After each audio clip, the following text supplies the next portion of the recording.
सर्दियों की एक ठंडी रात थी।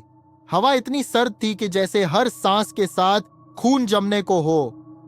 गांव के चारों ओर घना कोहरा फैला हुआ था जिसमें कोई चीज भी साफ नजर नहीं आ रही थी। इस गांव में एक अजीब सी कहानी मशहूर थी जो कोहरे से जुड़ी थी। कहते हैं जब कोहरा आता है तो कोई ना कोई हमेशा गायब हो जाता है। गांव के लोग इसे सिर्फ अफवाह मानते थे, लेकिन राजन ने उस रात इस अफवाह को सच करने की ठान ली। राजन एक 25 साल का लड़का था जो शहर से गांव अपने दोस्त अर्जुन के साथ घूमने आया था।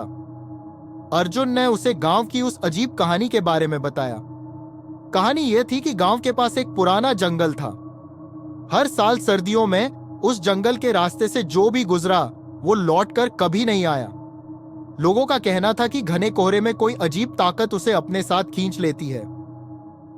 राजन ने अर्जुन की बात को मजाक में लिया। उसने कहा, मैं खुद जाकर देखता हूं कि इस कोहरे में आखिर ऐसा क्या है।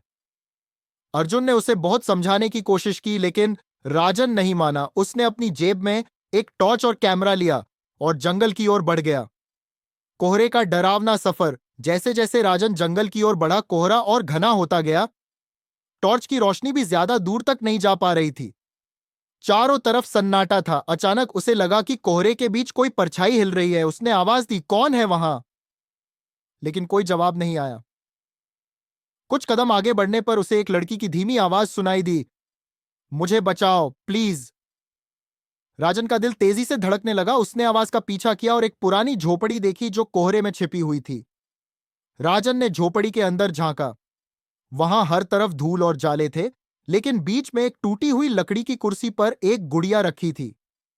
अचानक झोपड़ी का दरवाजा खुद ही बंद हो गया।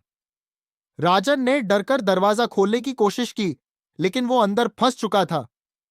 तभी उसे लगा जैसे कोई उसके पीछे खड़ा है। उसने हिम्मत करके पीछे मुड़कर देखा। एक बूढ़ी औरत थी जिसके बाल बिखरे हुए थे और आंखें सफेद थीं। उसने राजन की ओर उंगली उठाई और धीमी आवाज में कहा, तुम्हें यहां नहीं आना चाहिए था।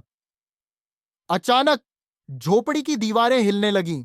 राजन को ऐसा महसूस हुआ जैसे जमीन उसके पैरों के नीचे खिसक रही है। वो चीखता हुआ बाहर भागा, लेकिन बाहर का नजारा और भी डरावना था। कोहरा इतना घना हो गया था कि उसे कुछ भी दिख नहीं रहा था। हर दिशा से वही लड़की की आवाज आ रही थी, मुझे बचाओ प्लीज।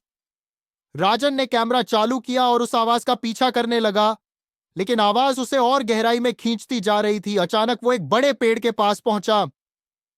वहां उसे अर्जुन की टोपी मिली जो उस दिन उसने पहनी। अगली सुबह गांव वालों को राजन का कैमरा जंगल के बाहर पड़ा मिला।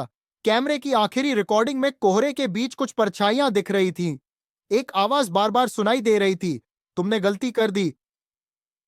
राजन और अर्जुन दोनों का कोई पता नहीं चला। गांव वालों का कहना है कि वो कोहरे का हिस्सा बन चुके हैं।